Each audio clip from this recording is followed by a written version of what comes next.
So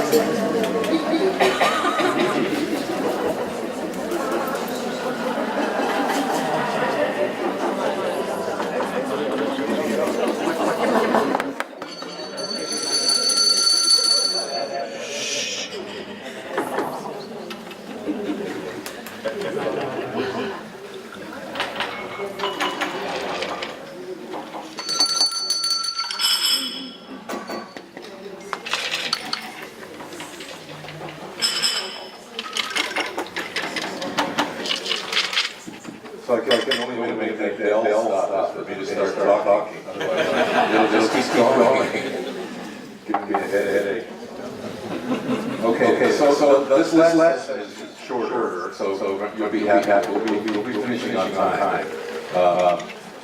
This is another sort of very simple question that is difficult to answer, and that is whether swollen nerve is really edematous, or whether it's pseudo edema for some reason or another. So I want to give you some tips about how to make this distinction, and then what sort of ancillary tests are going to be most effective for you to make this distinction when it's difficult. So I always start this talk by two quotes from America's famous philosopher, Yogi Berra, who was a baseball player in the 60s, 70s. He used to say the most ridiculous sort of malprops, but they're really true. And here's two of them. You can observe a lot just by watching. And number two, if you don't know where you're going, you might end up there. So that's kind of structure to this talk. You want to know where you're going because you'll get there if you know where you're going. If you don't know where you're going, very hard to get there. Thanks to Yogi Berra. So this is my other slide. If you can't tell the difference between this and this, then you need another career, just like the other I told you earlier this morning. But it's not always easy to tell the difference between swollen nerves and whether there's edema there or not. And it's a common question, and a very important question to be able to answer. So let's go through how you do that.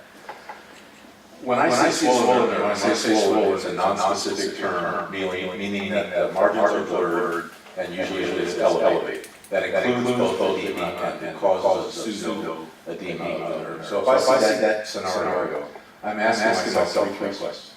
One is it hyperemia? So is this pale swollen, or is it sort of red swollen in these scenarios? If it's pale swollen, it's unlikely to be truly edema. Now there are exceptions to that. Ischemic ophthalmopathy in some scenarios is pale edema. Chronic papilledema is pale edema in some cases. But in the acute phase, when somebody's got a headache and a swollen nerve, you're trying to decide is that real edema or is it bruising? Look for hyperemia because it should be hyperemia in that scenario. The second is, are there microvascular abnormalities? Is there something around that swollen nerve that suggests that the microcirculation surface of the nerve is not normal? In drusen and the other causes of pseudoedema, there are almost never any of these. So we'll look at that more detail. But here's a little thing here.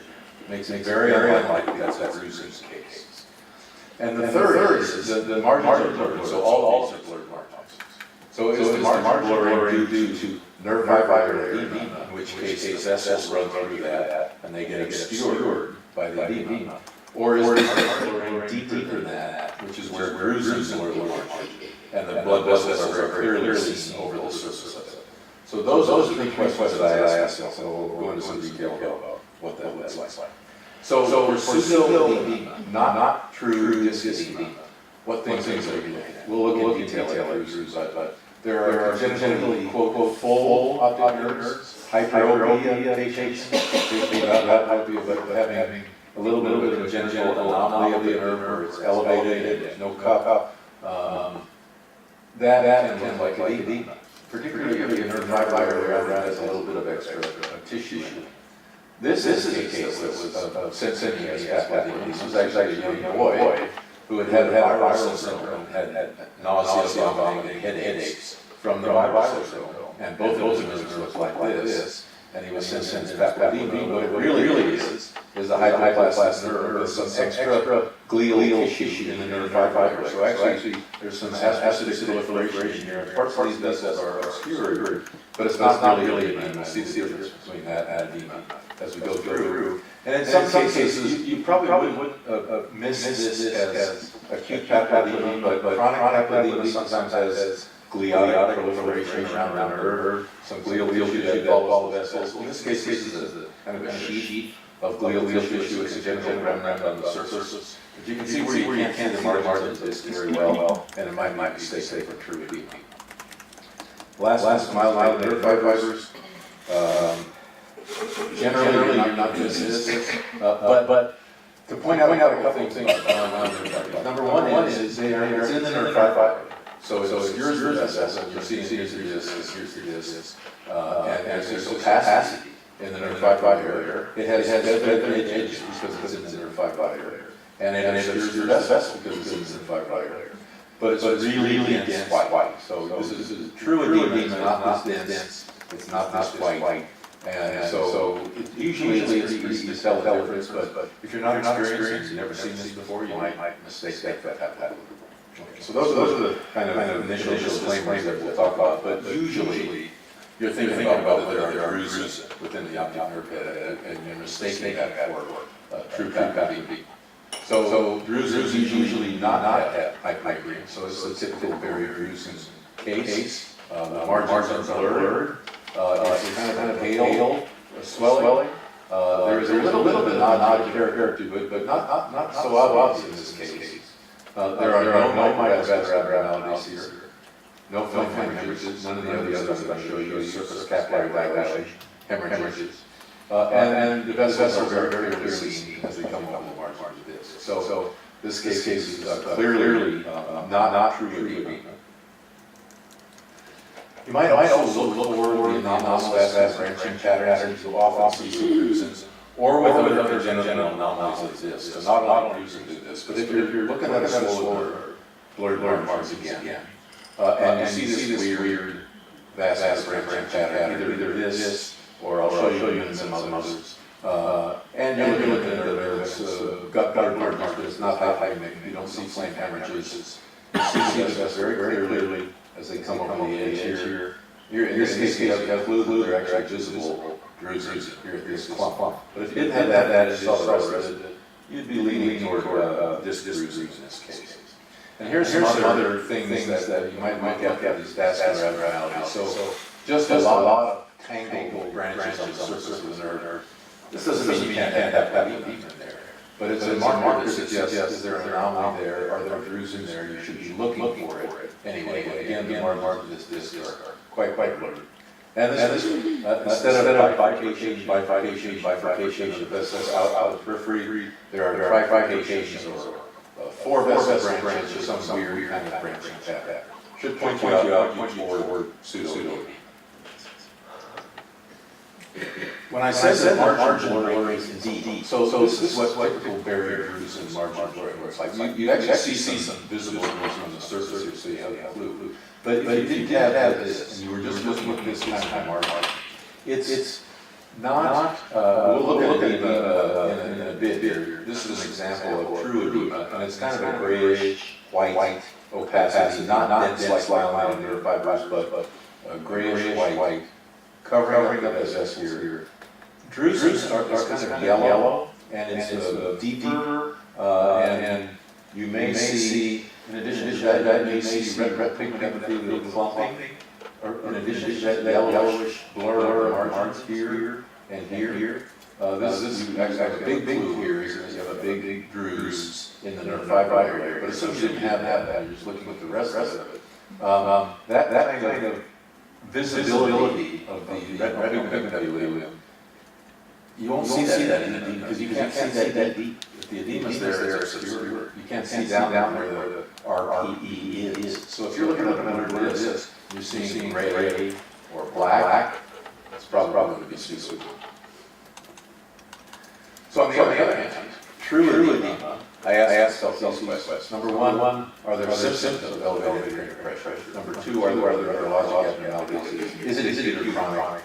and what's the optic function. These are the important things if you think there's true edema there. And let's look at what that looks like compared to the other. So one of the things you may think about and read about is the physiological cup being lost in papillary edema.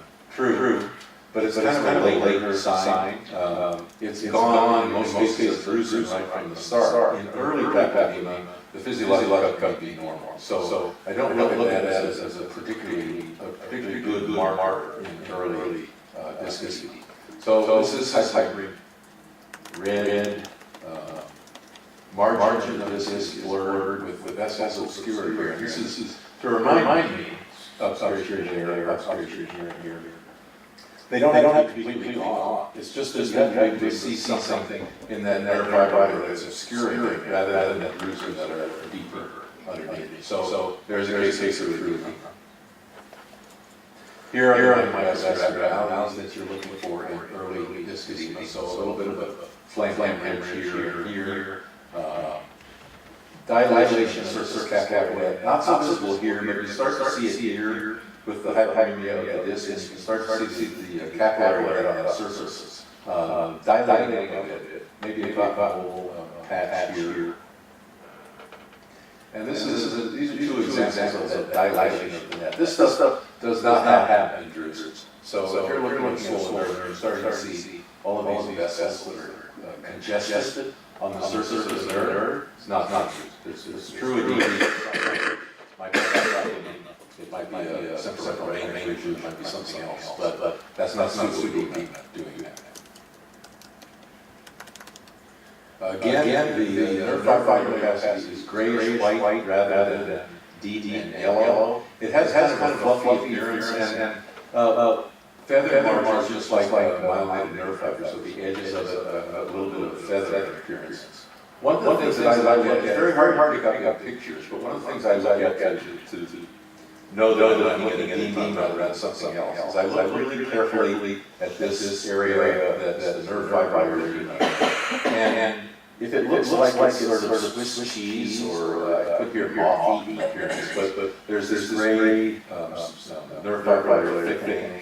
And then there's little holes in it, little round, not opacity, but openings in that. If you can see that a little bit of it here, it's very hard to pick up on pictures, but I look really carefully at that area. There's a little bit of it here, whereas there's just patch.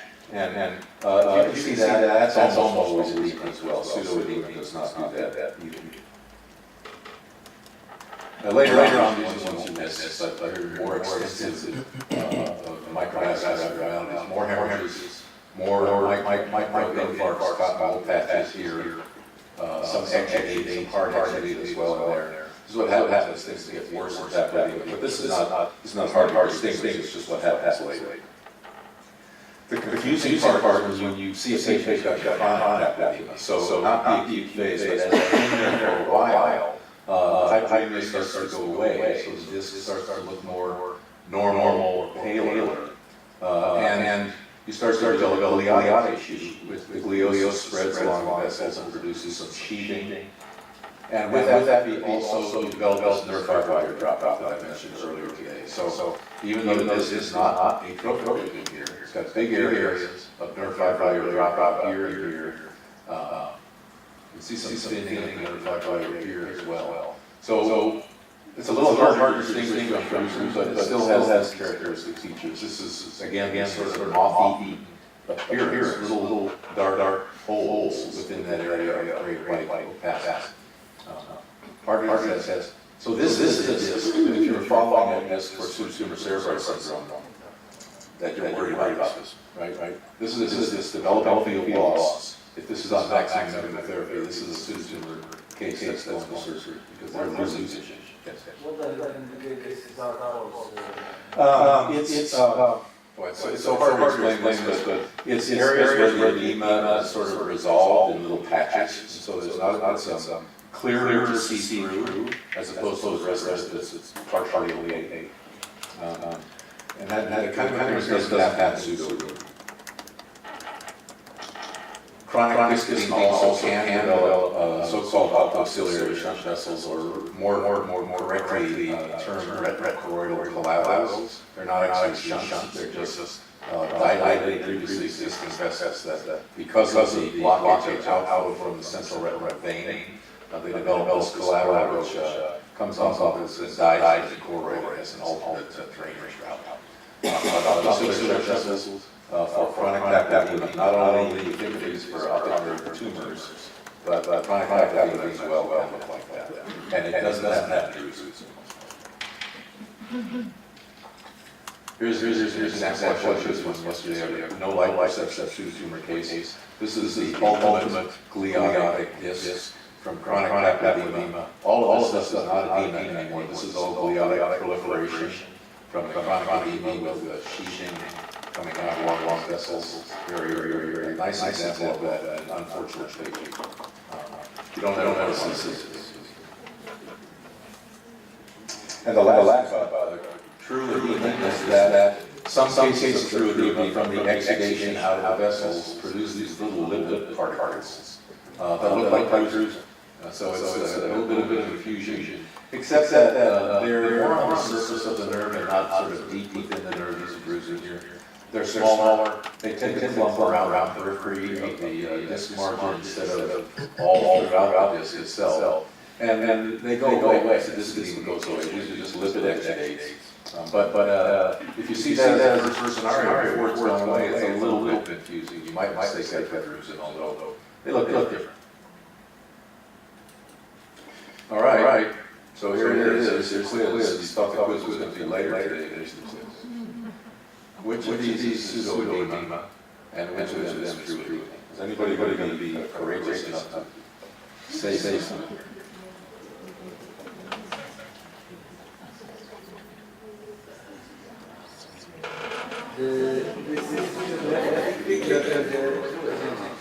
The left is true edema.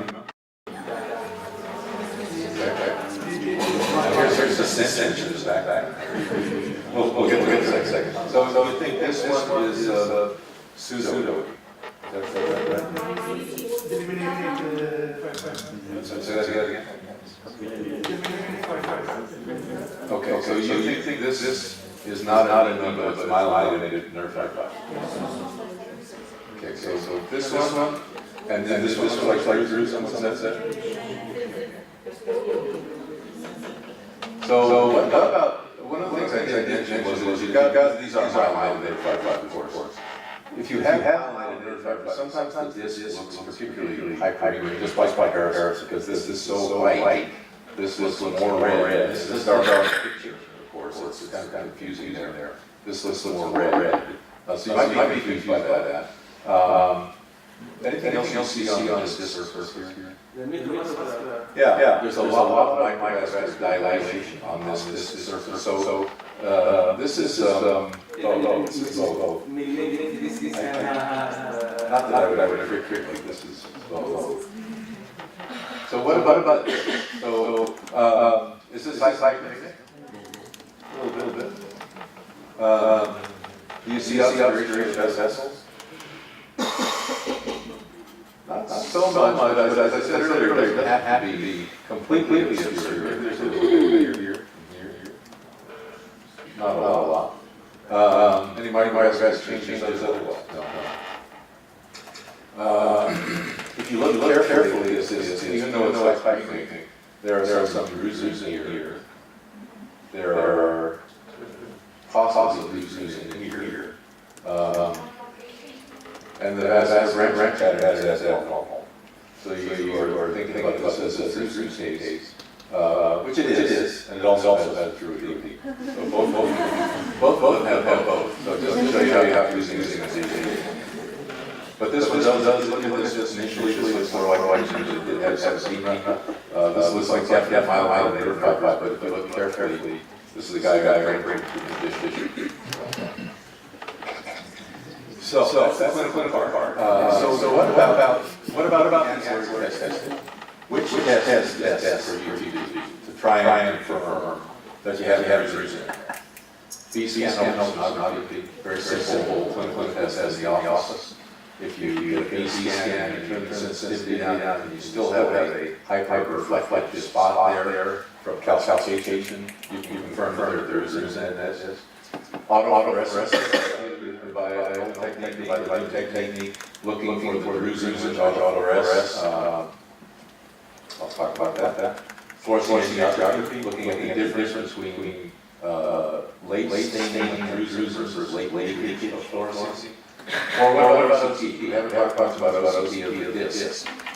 This is OCT of the bruises, this is OCT of edema, which is going to be better. So here's the case. Let me show you an example here and see what you think about this. 36-year-old obese woman, who's got headaches, has migraines, however, so you're not sure what that headache. Every neurological patient has migraines, just so you see. She has no visual obstruction, but she has visual blurring. She does not have tinnitus. She's using over-the-counter medication for it. She's got good acuity. Pupils are equal. Maybe they're sluggish. Clinician wasn't sure. Eye moves are normal. Visual fields show these inferior arcuate defects on the exam. And there's her fronts. Blurred margins. As you can see, there are no spontaneous pulsations. Nobody's going to answer that. Okay. Nobody's going to respond there. Of course there are spontaneous. Okay. So the margins are blurred. You may see a little bit of obscuration of the SS here. They're not hydrating. It's kind of a non-specific picture to me, really. This has a few features going either way. So that's what you have. So what could you do? If you were really worried about a tumor and you were looking at this scenario, one thing you could do, although we rarely do this, but if you did CT scan through the orbit and there are bruises there, they're very easy to calcify. They're very easy to pick up. It amplifies the signal. They're not really big, but they show up as big bright signal at the optic head. So that might tell you there are bruises in there. It doesn't tell you there's not a beam on top. Just tells you.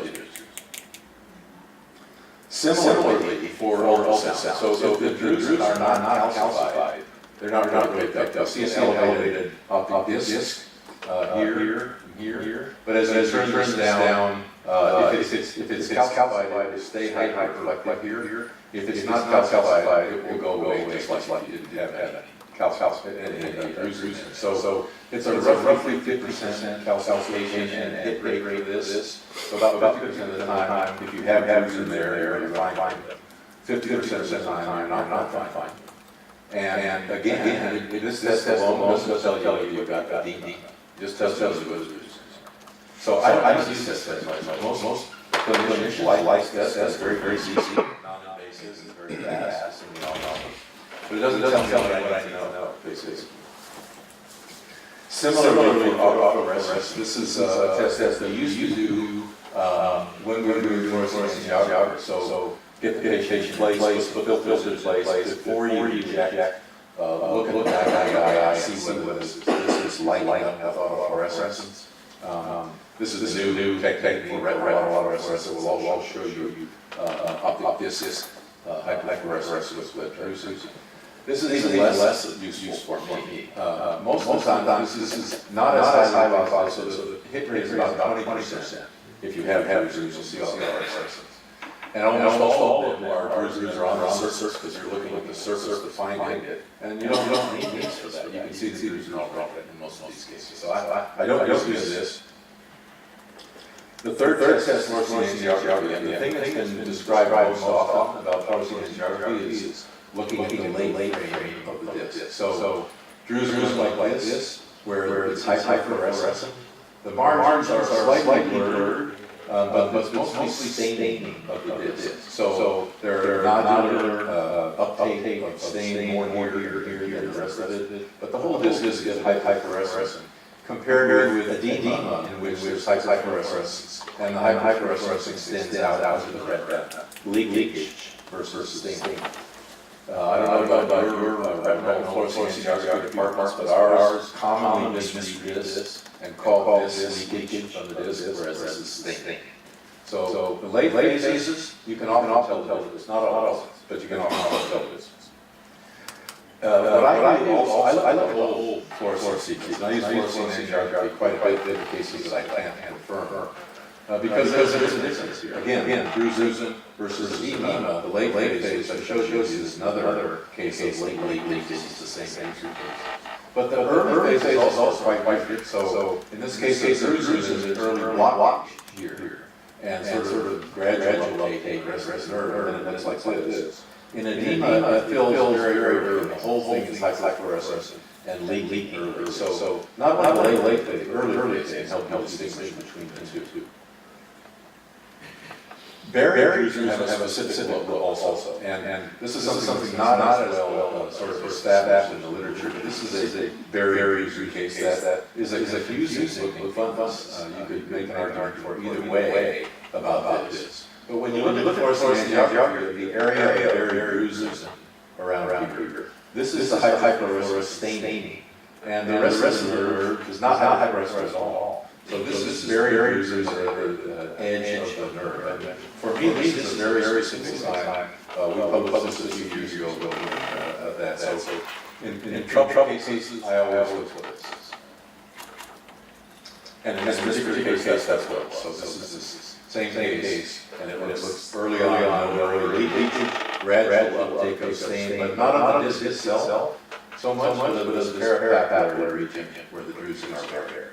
Underneath the vessels, not using out of the red, but localized in this region.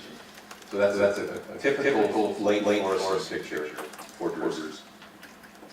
So what about OCT? You know, OCT is so great for so many things. It's non-invasive, it's very quick. So now we're talking about whether you make this distinction using OCT, so you don't have to inject fluorescein. Kids are very hard to fluorescein angiography on, whereas OCT is easy. So do you use it? This was the original sort of look at this. It's only 10 years old, a little less than 10 years old, from Len Johnson and Associates back in 2009, looking at old.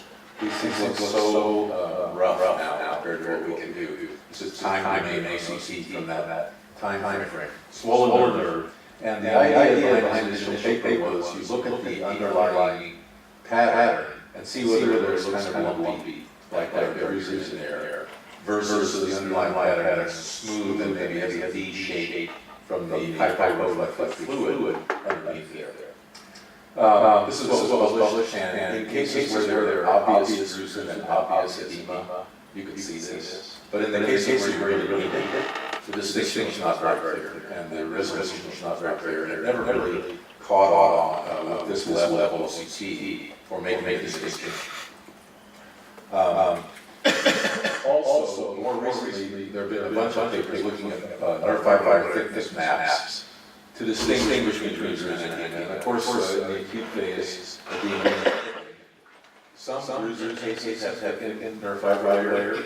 Some bruising cases over time develop atrophy, and they have thin nerve fiber layer. And it just did not turn out to be a very good distinction between bruising and true edema. So we don't use this so much. This is what we're starting to get now. So-called enhanced depth imaging for spectrum domain OCT. Great resolution. This is not even the best scenario. This is kind of an older picture. And in any case, you can identify bruises within the nerve. So if you get this kind of cut, and you see a hyperreflective space surrounded by a hyperreflective rim that's a little bit irregular, you can confirm those are clumps of bruises within the optic disc. And more recently, we just use swept source. We've got some pictures with swept source OCT, which is just much faster, so you get many more images in the same amount of time, and the resolution gets better. It's even better than this. But this is the same principle that you can look at and see that there are bruises in the nerve.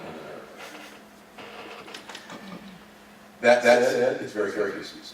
This is from a recent paper in Arnold 2017, describing 3 appearances of obvious bruising within the disc. So this appearance is the same thing I showed you. I would say this is very clear. If you see this in the disc, you know there are bruises.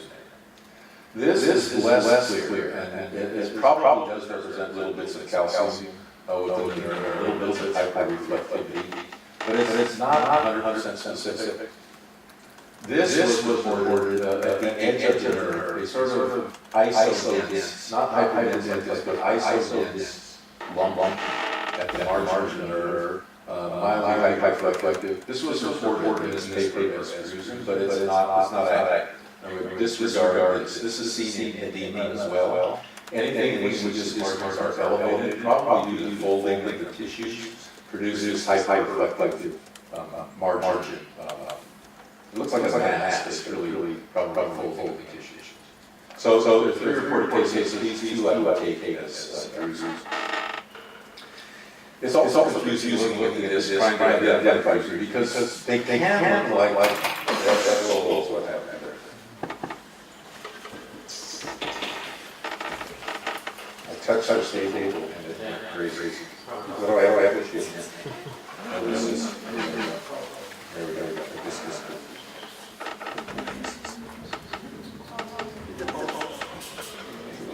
came out. Yeah. So cans like vessels look like bruises. So vessels, for the most part, are good. I can good red pictures here, but most of the time in red they look like this. They're hyperreflective, they're vertically oriented, oval with a little hyperreflective band down the middle of it. But depending on the flow pattern, they can also be hyporeflective in the sense. And you see these within this, and it's a little bit unclear as to whether this is, I would say it's probably bruises, because the margin of being white greater than. This is probably best for sure. This one I'm not sure. This one sort of has a smoother band around the edge. But you can see where it's not clear whether those are vessels or not within the disc surface. The real problem with the distinguishing bruises from optic nerve edema on OCT is that there's not a good endpoint for edema. There's a good endpoint if you catch these bruises in there. The endpoint for edema is vaguely identified. I have this hyperreflective space here. But there's a hyperreflective space here too. So you're not sure if this is edema or bruises. Does have to be edema in this case. And here's that band and margin of this that was said to be just from bruising, but this is actually edema, probably full of that tissue edge. So that's the main problem. OCT, many of them are sort of, if you don't have clear bruises there and you just got elevation and a hyperreflective space, it can look exactly the same. Whereas fluorescein angiography looks very different. There's a clear endpoint for fluorescein angiography with edema versus stain. So me, still, if I have questions about this, I will do fluorescein angiography. OCT is going to get better. It does tell you for sure there are bruises. It just doesn't tell you for sure about edema. But I think that the next generation of these is going to be the answer to this. You'll be able to distinguish little patches of edema within there in a hyperreflective space in a different shape than you see bruises. I think that's going to be the answer. So find how do I do pseudo? If I think I've got a case and I'm not clear whether it was bruising or not, I think it's probably bruising, but I'm not clear, and they have some symptoms, like that young boy I said was sent in to me with headaches, nausea, and vomiting that turned out to be a viral syndrome. I'll treat them as if they've got that. I'll send them to imaging, and I'll get a lumbar puncture, because even though you've got bruising, you still might have it. If it's identified they don't have a tumor and they've got bruising, we do what's called photoperimetry therapy. That means take pictures and do perimetry, and that's it. And watch for the occasional complication. Cases are going to suffer any vascularization. Even occasional vascular compromise from the bruises. Truly means in my last slide to remind you that if you are the first person to see a case and you think it's edema, you don't send them out with a prescription to scan. Now those people need to go immediately for imaging, because in ophthalmology, most of the people we see that have this are pseudo cases. So we get kind of casual about it. We'll scan to make sure, eventually we'll get a lumbar puncture. No, that might be a brain that's going to kill them later that day. So they need to go to the emergency department or go to a nurse surgeon or to a neurologist and get imaging. So that's the most important thing about our pathology. I'll stop there and ask questions. I got time, didn't I? Sure did. All right, thank you.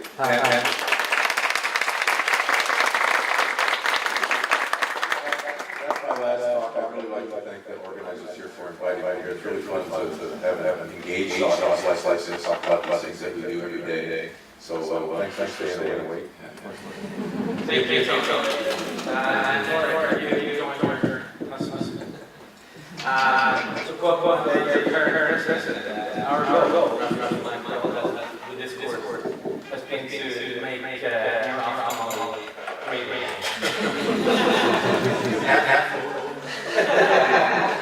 He has said a lot about Malmö. He's telling the world how many people got shot here.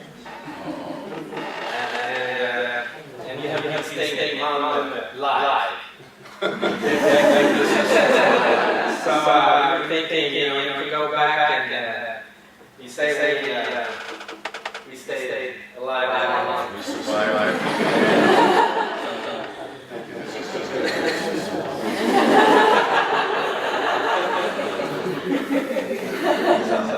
Nice moment. Thank you.